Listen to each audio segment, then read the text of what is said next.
Ladies and gentlemen, welcome to Random Conversations in Rental Cars, the memoirs of two average sales reps and a podcast for the people. Prepare to dream, to laugh, to cry, and to question the meaning of life. Stick around, and you might even learn something new. And now, here's your hosts, Ryan with an E and Ryan with an A. Welcome to Random Conversations in Rental Cars. We're live via video today. First time ever. I know, and now you can see our faces unless you've seen us on Facebook Live, the one random video that we did. But I'm Ryan with an E. I'm Ryan with an A. And we're happy to be with you today, and we're recording an additional episode of the podcast related to a show that we both really enjoy. Mm-hmm. We found out that we both enjoy it, and we're like, oh, let's talk about it on the podcast. Yeah. So I'm really excited about this show. I've been binging Band of Brothers for like 2 weeks straight now. I watched the entire thing. We're gonna actually, I haven't seen anyone do this yet, but we're gonna review each one of the episodes. So we're kind of doing a mini video podcast series just on the Band of Brothers in each individual episode. On Band of Brothers, which came out in 2001. You realize this, right? That was a long time ago. 20 years ago. Yeah, I remember the first time. Oh my goodness. Yeah, that is a long time ago. Yeah. I remember the first time watching it, I was in college. So that probably would have been like 2008. Yeah. It was probably the first time I ever saw the show. Same for me. Around that time frame, I think shortly after it came out was when I first started watching it, probably 2002. Yeah. The summer of 2002. It came out and I got it on DVD and I was just binge watching it every night. Yeah. Just a couple episodes to get through the whole thing. So I remember that. But how many times do you think you've watched Band of Brothers? All the way through? Yeah. Probably 4. 4 times? Yeah. This is my 5th time going through it, I think. Yeah. So I know it pretty well, but not well enough to... I think there's enough time between when I last did it to now that I still... I remember things. I'm like, oh yeah, this part. Oh yeah, this part. That sort of thing. Yeah. So well, this is the second time I've watched it the whole way through. Oh, okay. So only the second time, but I've watched this Currahee episode now probably like 6 or 7 times. Just this time, because we're going to talk about it. We're going to talk about it. Wow. So you've done more than me. I watched it once. Yeah. And so hopefully I can keep But my up with 6 your to knowledge. 7 kind of caught up to your 5. I don't know, man, because my memory is not as good as yours. Yeah, that's why we wrote notes. 5 years older. So you wrote notes. I wrote notes, and you're just looking at I just wiki Googled pages. Currahee, Band of Brothers. So the first episode, I will say this up front, there's going to be a lot of spoiler alerts. So if you've literally never seen Band of Brothers, go watch it, and then you can find it on HBO. I purchased it on my Google Play. Okay. So I have it through that. You can buy the DVD. I mean, there's a whole bunch of places, but I would say one of the top, I would categorize, it's not really a movie, it's a TV show series, but each episode is like an hour long. Anyway, probably like one of the number one series that I would say, and like if you've never watched it, you need to watch it. Right, especially if you're any type of World War II geek, you like that sort of thing, historian, even just for general knowledge of that time in history and what was going on. It's a really accurate depiction of more what things were going on in World War II and how that actually took place. Yeah. So. Well, I found that I never appreciated history until probably after college. Okay. And then, now I'm starting to get more into history and wanting to understand what actually happened. Like before it was just, I had to learn this to pass a class. Now it's like, I'm actually interested in it. You're actually interested in it. See, I grew up reading World War II history, World War I history, things like that. And I was super interested in those types of things. Thought for a long time that I might join the military. Yeah. Really considered that coming towards the end of high school and thought about it long and hard and ended up not doing that, which is something that I don't regret. I'm glad that I didn't. I probably would have ended up in Afghanistan or Iraq or something. Because it was 2001, right? I would have enlisted. You would have deployed. Yeah, right before then. So I would have been over there for sure. So decided not to go that route. But kudos, thank you to everyone that did. Yeah, we're proud of you and thankful for that. But have really enjoyed researching and studying this time period, in particular World War II. So when I first came across this series, I was like, whoa, man, this is amazing. Probably the most accurate depiction that I had seen up until that time. I had seen movies before. Of course. Saving Private Ryan, things like that. But I think most of the movies that I had seen before were pretty dramatized or fictional, made up, where this one was a really accurate, true-to-life depiction. Yeah. Right. For sure. Yeah. So, well, let's jump into it. First question I think I asked you this before. Like, this first episode is called Currahee. What does that even mean? So, Native American, I think Cherokee tribe word. Okay. And it was talking about the mountain at Camp Toccoa, which was the camp where they went for basic training, essentially, for the paratroopers. Yeah. So, you enlisted, and when you enlisted, they gave you options of what you could do, right? You want to be infantry? Do you want to be a recruiter? Do you want to be a cook? Do you want to be supply chain? Like all these different options. And one of the options was paratroopers. Yeah. And if you joined the airborne, this is the camp where you ended up in Georgia, Camp Toccoa. It was interesting because they said at the beginning of the episode, you know, who wants to volunteer for the paratrooper? You know, what's a paratrooper? And then I forget. Jump out of airplanes. Yeah. And they're like, why would anybody want to do that? Like, that was so dumb. And they're like, you get an extra $50 a month, and then you know people want to volunteer. Oh yeah, but that's $100 a month. Can you imagine? You're only getting $100 a month to do. $100 a month, but that must have been a significant amount of money back then. The other thing that I noticed, just from a dollar perspective, is you know, when they're going to when they're about to jump and all that stuff, they have someone going around saying like, hey, if you haven't signed up for your life insurance, go sign up for your life insurance. How much life insurance do you have? Me right now? Yeah. Couple million. I'm at $1 million. Okay. So not as you're worth more than I am dead. Than I am dead. Yeah. So if you're gonna kill someone, Ryan with an E is the one to kill him. Yeah. Anyway, $10,000 in life insurance. Don't let your family miss out on $10,000 in life insurance. Inflation is crazy, dude. Inflation. Yeah. It's crazy. Yeah. No, wild that they would select to do that for an extra $50 a month. Yeah. But just, I don't even know if you really realize what you're getting into when you sign up for that. Maybe they thought through it, maybe Probably not. But when they thought about jumping out of an airplane, I doubt they thought about jumping out with the amount of equipment and stuff that they had strapped to their body, and then with the anti-aircraft fire and all that stuff going on when they're jumping down into a war zone. So pretty admirable. But so they end up at this Camp Toccoa, beautiful setting, and Currahee is the hill that's there. And I think the Native American word means to the top or keep going, like don't give up. On your own. I'll have to look it up. Something like that, yeah. So they're continually climbing up this hill, and it becomes the motto for the company, Currahee, right? And they say 3 miles up, 3 miles down, and they're continually having to march up this mountain and back down as part of their training. Yeah, it means stand alone. Stand alone, right. And it kind of is the idea of this mountain is standing alone in the midst of this camp. Mm-hmm. And so whenever they want to go train, they go run up the hill. And they have this commander over this company, so it's Sobel. Easy Company. Yeah.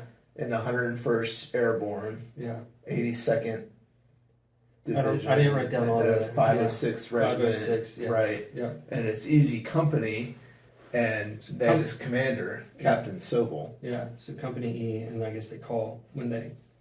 So you have Company A, B, C. I'm not in the military, I don't know. Yeah. But then they just call it Easy Company. Yeah. I thought that was interesting. So it's like Able is A. Dog, Fox Company. So on, yeah. So.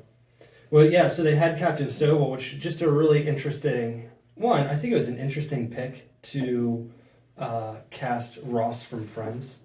Right. So when you watch it, you see Ross from Friends walking out. Yeah. And it takes you a little bit to be like, all right, I got to change my mind frame from Ross to Captain Sobel. Where's Rachel?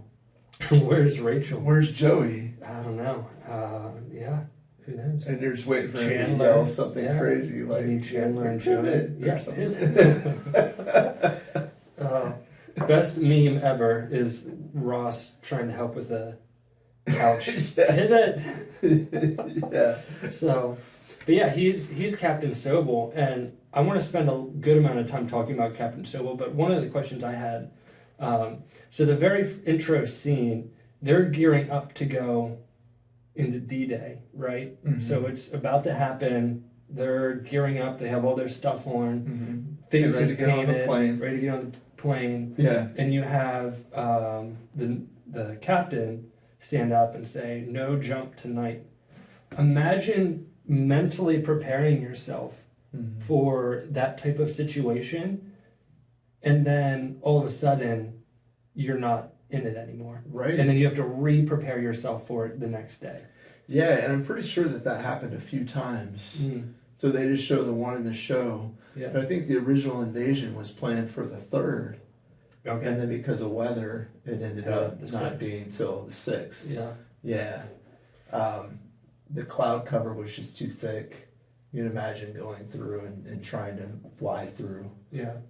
cloud cover and then Yeah. missing the drop zone entirely, which of course happened anyways. But Yeah.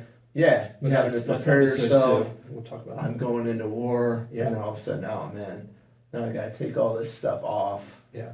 Right. to get back Mentally in and stuff. decompress. Mhm. Yeah, the anxiety and the nerves that I think like would have gone along with that is trauma enough, let alone everything that they ended up going through, which is really crazy Well, story. you think that harkens back to their training, right? Yeah, And I think the key point of this whole episode at the beginning, there's this character Sobel, and he's really hard on them. yeah, He's extremely hard on them to the point of them hating all of him. yeah, Like everyone in the company hates this guy, yeah, and deservedly so because of the way that he treats them. But that galvanized them, and that training probably helped to prepare them for what they were going to encounter. yeah. I saw a quote from Captain Sobel's son. I think his name might have been Michael. That said that Captain Sobel was intentionally doing that, and this is probably hearsay, but whatever. You know, he was intentionally doing that. That's not actually the type of man he was. Like his life outside the army was very, very different than his life inside the army Okay. or inside the military. And he said that he knew that they needed someone to hate, and that would build the camaraderie that they needed to forge Yeah. in such a situation. And I saw a quote from Malarkey, so one of the privates, soldiers, yeah, yeah. one of the soldiers, that said that he was indicating that a lot of their survival skills could be directly linked back to the training that Sobel put them through. So just really interesting. Yeah. And they always finished at the top in all of the ratings of the companies in the physical fitness and the mental fortitude, the things that they had to go through. Easy Company ended up being at the top of all of those. Yeah. And they ended up being the company that really performed well once they got onto the actual battlefield too. Yeah. And I think that all goes back to Sobel and the hell that he put them through in training to prepare them for that. Yeah. Unified in their hatred of something, Yeah. right? The enemy of my enemy is my friend, right? Or something like that. Something like that. Right? Yeah. So maybe you didn't like the guy next to you, but you both hated Sobel, and so you became close because of that. Yeah. So I thought that was really just an interesting vantage point, because when you initially watch it, and to David Schwimmer's credit, I think he actually plays the role really well. He does. I wish he wouldn't have been Ross from Friends, but he does play the role pretty well. But he's annoying, and Ross from Friends is pretty annoying. So yeah. So he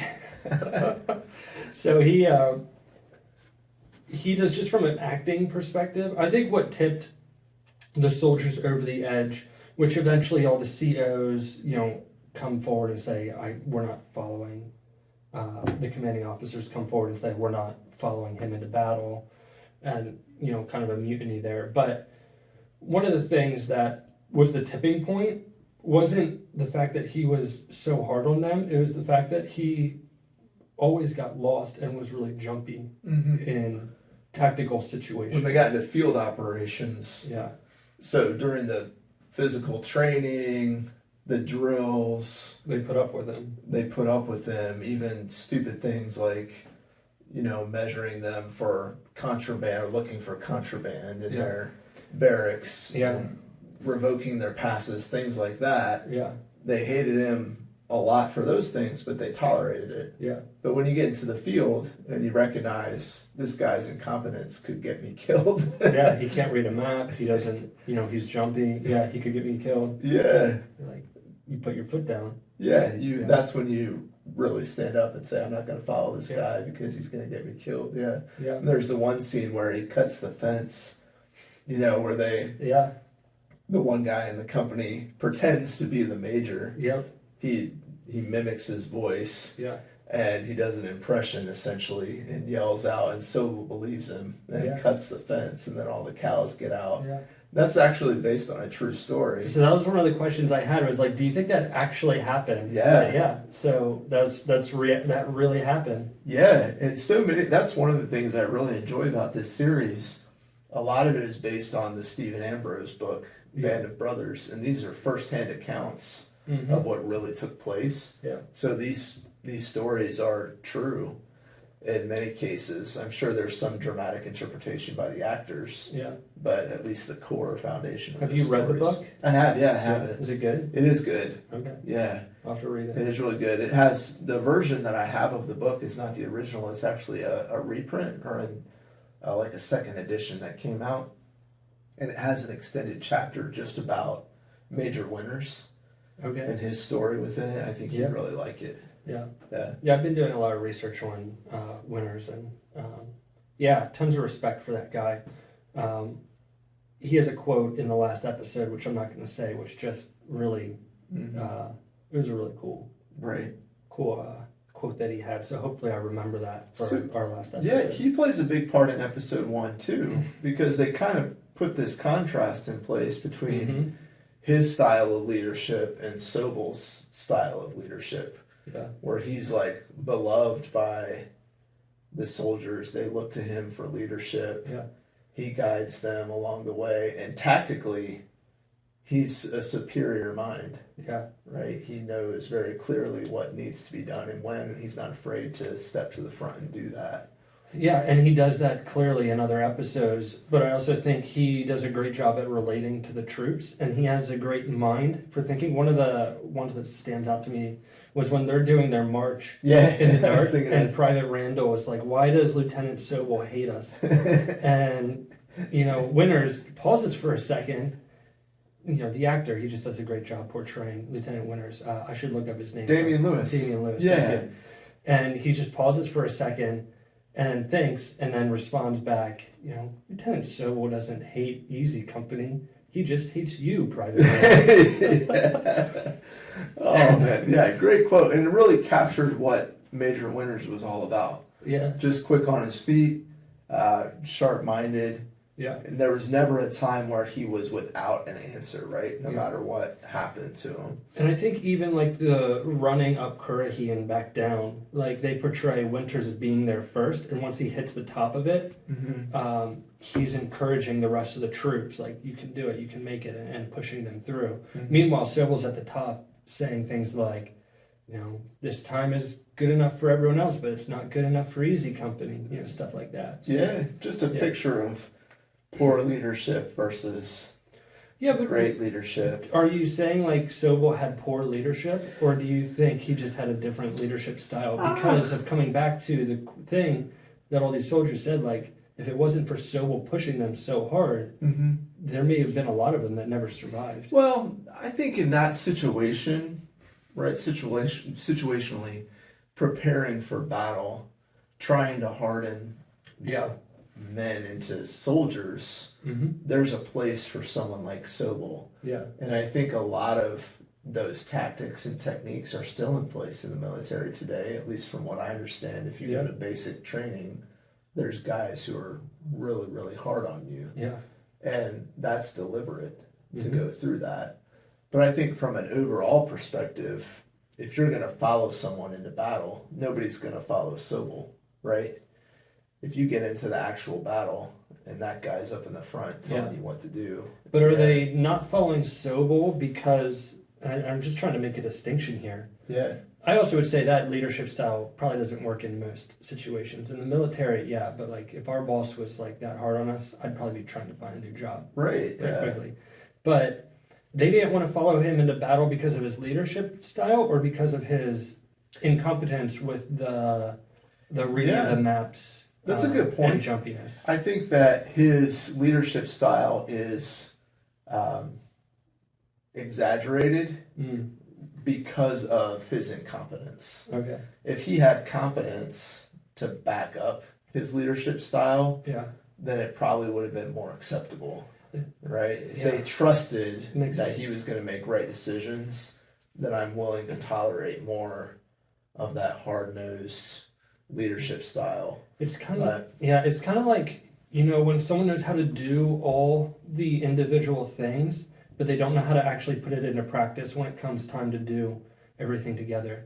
So almost like, I know we did a video movie review of The Karate Kid, but similar to that, like Miyagi had all these like different things, but then he could actually put it into practice, and it all came together when, you know, Daniel was like, I don't know why we're doing all this stuff, and then all of a sudden it comes together. Very similar to this. It's like if you have a guy like Lieutenant Sobel who is pushing you, you could hate him and then all of a sudden get into a tactical situation and be like, oh, this is why he pushed us so hard. Sure. Like then it would have all worked out. But his incompetence in the actually putting it all together put that fear and doubt in your... And you wonder too, and I know what his son said, the quote that, what Sobel's son said, the quote that you talked about, but you wonder too how much of that hard-nosed approach was maybe making up for his own insecurity over being incompetent in the field, right? Sometimes people in leadership positions,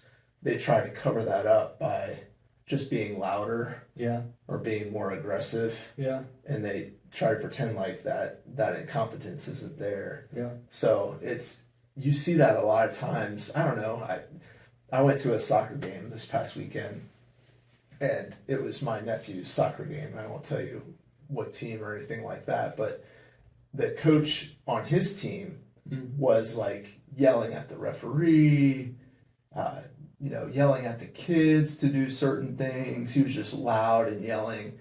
And the things that he was yelling didn't really make a lot of sense. It was like he was trying to make up for his lack of knowledge by just being the loudest guy out there, right? And to me, that's a picture of like what this is like sometimes, where that tendency comes into play to just be, hey, I'll just be the biggest personality because I don't really know what I'm doing. Yeah. Well, Captain Sobel got, Easy Company removed from him, and he goes to do training. Because they did mutiny. Because they did that mutiny. But then, like, just reading his story is really, really sad.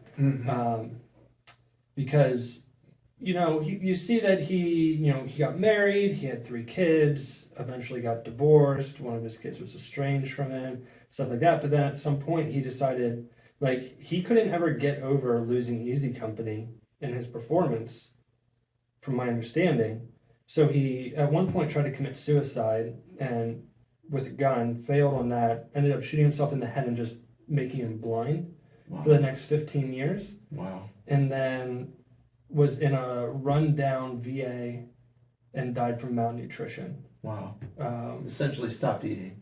Just essentially stopped eating. I mean, he died when he was like 75. That is a long time to have shame and guilt just loom over pouring into your life. Yeah. He never recovered from that experience of losing the company, becoming a supply officer, never saw combat, never got to go into war with the men that he trained with, the men that he trained, and he never really lived that down. Even when they extended the olive branch to him later on, invited him to reunions, things like that, he never showed up or participated or anything like that, and he kind of just lived in that. I can imagine the type of shame and guilt that probably came over with that type of situation. And like, you get offered to go to a party, but you have so much shame and guilt, like, of course you're not going to go because I don't want to have to relive, that shame. I wonder if it's similar to like survivor's guilt type thing. Maybe, I don't know. Or if it's more like just that feeling of being removed, like you never were part of the in crowd or part of the team or whatever. You were kind of the outside looking in. Yeah.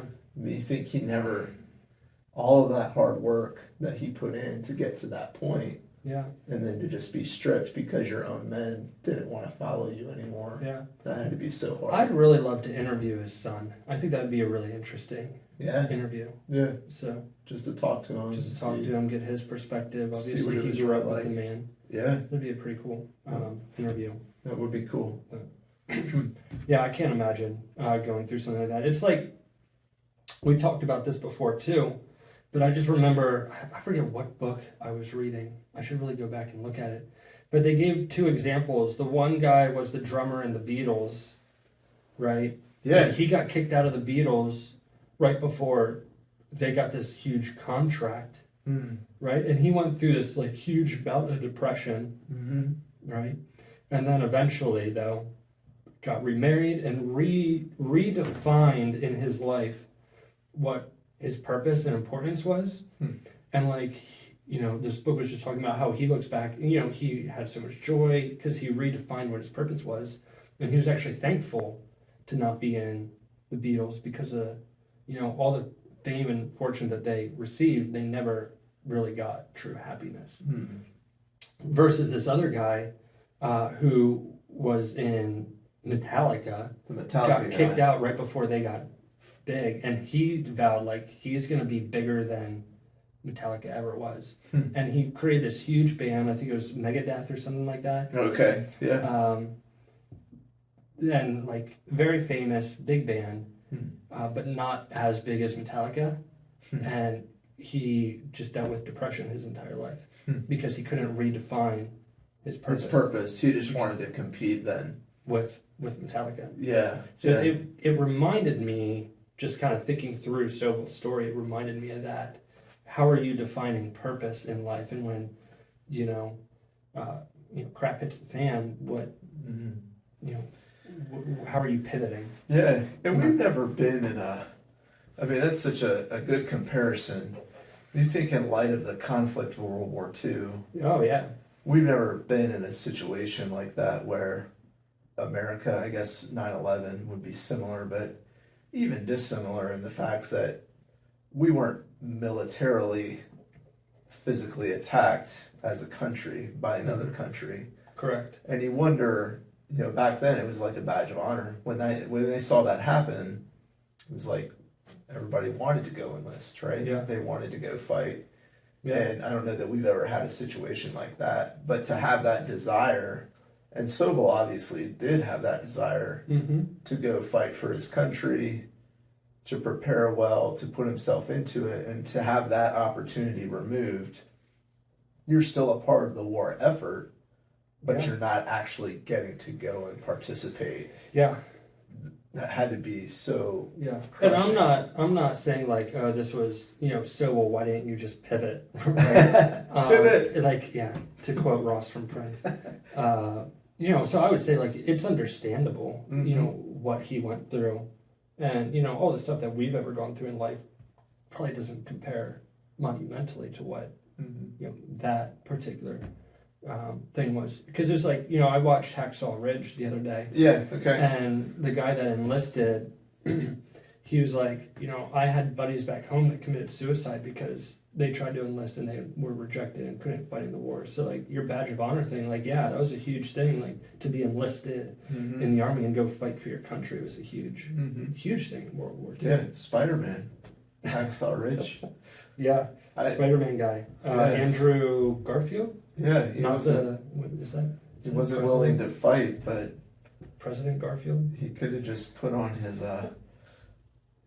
Spider-Man uniform and just taken care of business. Yeah, just webbed these guys out. He wouldn't have had to kill anybody. He could have just Well, he didn't kill anyone because he was a conscientious objector. Yeah, but as Spider-Man, he would have been a better conscientious objector. Conscientious. It's a hard phrase to get out. Cool. Another good movie. Yeah, it is a good movie. Maybe Who's your you favorite haven't kid? seen that. Hacksaw Ridge? Yeah. Well, I know enough to talk intelligently about it. Yeah. I'm just putting that one up on your board that says, movies Ryan has never seen. That's going on there until you see it. Oh man. What were we gonna say? Who's your favorite character? Who do you like? So and, I think there's coming out of episode 1. That's a good question. Coming out of episode 1, I'm trying to not taint it with my The other knowledge of episodes? what happens in the future. Right? Who do you identify with? I think coming out of episode 1, I want to be Lieutenant Winters. Like, that's the guy you want to be. Like, I think you are. So Sobel comes, if you remember that march, everybody pouring out their canteen, and the one guy, His was empty, so he makes him go run, and he talks to Winters and is like, "What are you doing with my company?" And eventually that conversation gets to a point like, "I want 6 names by tomorrow, and they're infractions." And I loved his response was just, "What infractions?" Yeah. And then so it was like, "Find some." But the type of character that he has, in that movie. I love Lieutenant Winters. Definitely Lieutenant Winters. I'm Nix. You're Nix? Yeah. I'm the guy who hides my alcohol in your footlocker. In my All right, I'll take that. Dude, this is the first movie review where I'm happy with the role that you've given me. What? You have way more character than I do. Because I want to be, I wanted to be, the guy from Maverick from Top Gun, and clearly I'm Goose. But I'll take Lieutenant Winters. You're Lieutenant Winters. So, no, that guy had more character than I have. But, if there's someone that I identified with, it was definitely him in the episode was probably the one that I identified with most. Nick's, that actor did a great job playing him as well. He does. So I can't believe it's the same actor in Office Space. But he did a really good job. I didn't think there wasn't anyone in this show that I was like, wow, that was really There's such a bad actor. Yeah. He did a really good job. Yeah. Damian Lewis, man, this was his first major role Yeah. as Lieutenant Winters. And he really parlayed this into a great career. Yeah. And if you've ever watched Homeland at all, that's I another saw that great he's in recommendation. Homeland. He's in the I saw like first 2 one series. or two of the episodes, but I haven't seen a lot of it. Oh man, Good episodes. Yeah, if you haven't seen the first 2 seasons of Homeland, now it gets a little bit. It kind of goes off the rails in the later seasons, and it's not as good. But his performance in Homeland is exceptional. Okay. He's in the show Billions now. I don't know if you've ever seen that. I haven't, no. But that's his current role that he's in. So, jumping back to Band of Brothers, because I want to make sure that we're staying, as we're looking to wrap this up, I have a couple more questions. Okay. One, I just thought this was an interesting quote. When they go to England and they're practicing, they're like, what are the different positions? And then what is like a prepared position is a fighting position. I thought that was interesting. So be prepared. I thought it was really cool to see the training that they went through, like the parachute training, the rifle training, all that type of stuff. One of the things that I noticed, and I think they really tried to portray this with the conflict between Captain Sobel and Winters, right? Was I thought Captain Sobel never took responsibility for anything that went wrong. Yeah, true. Right? That's a great point. Where Winters, I think, did. Yeah. So I would say, like, if there's a huge takeaway, like a moral takeaway from this is like, one seemingly took responsibility, and one seemingly did not. Well, didn't Winters at one point, whenever he got called out for something, I think it was Sobel who set him up with the whole cleaning the latrine thing. Yeah. Like he told him to clean it at 1000, and then he changed it and said, "Oh, I sent a runner," but he never really Theoretically, did. Yeah, sent a runner. yeah. And Winter's response, even though he was being falsely accused, was just no excuse, right? Yeah. He just kind of took it, and I think that was an interesting response. Yeah. Like he just was willing to. He gave him reasons. I mean, he did give him reasons, but then he did just take it. But then when it came down to the time of punishment, that's when he stood up. It was like, yeah, I'll take the court martial. Yeah, right. Which was the response that Sobel wasn't expecting, right? Well, and again, David Schwimmer, I thought he did a good job portraying this. Like he outlined the very first one, and you could tell there was hesitancy in the second option. Yeah. And Winters picked up on that. Yeah. I was like, I'm taking the I'll court take the martial court because martial. clearly you have no I didn't do basis this. on this. Yeah. So. Yeah, I think it's a great point. Not taking responsibility. But. Yeah. The last one that I wanted to point out, what was the guy's name at the towards the end of the movie? Captain Sobel's out. They're riding in a truck. The guy with the blonde hair. Do you remember that guy's name? Bull? The big guy? No, Cigar? he was brought into the company. Oh, yeah. You know who I'm talking about? Buck Compton. Buck Compton, thank you. So they're riding in the truck together, and Winters and Compton are having this conversation, like, why are you playing craps with these guys? And his quote I thought was really interesting. I want to hear what your thoughts are on this. Okay. Winters says to him, "Don't put yourself in a position where you can take something from these men." Yeah. What are your thoughts? I thought it was great. It's great leadership. It was a great point on leadership because you don't want to do anything that could create resentment from the people below you. Yeah. And if you're perceived as being someone who has more already, and then you're taking from someone who doesn't have, that could definitely breed, right? That type of thing within them. So I thought it was great advice for him for sure. And I think it comes back to anytime you're in a position of leadership, if you're teaching, if you're a manager at work, if you're a coach, you can't be just one of the boys as much as you want to be. You can't just befriend, even parenting. Yeah. You can't be your kid's friend, right? If they view you as a peer, it's never going to go well, right?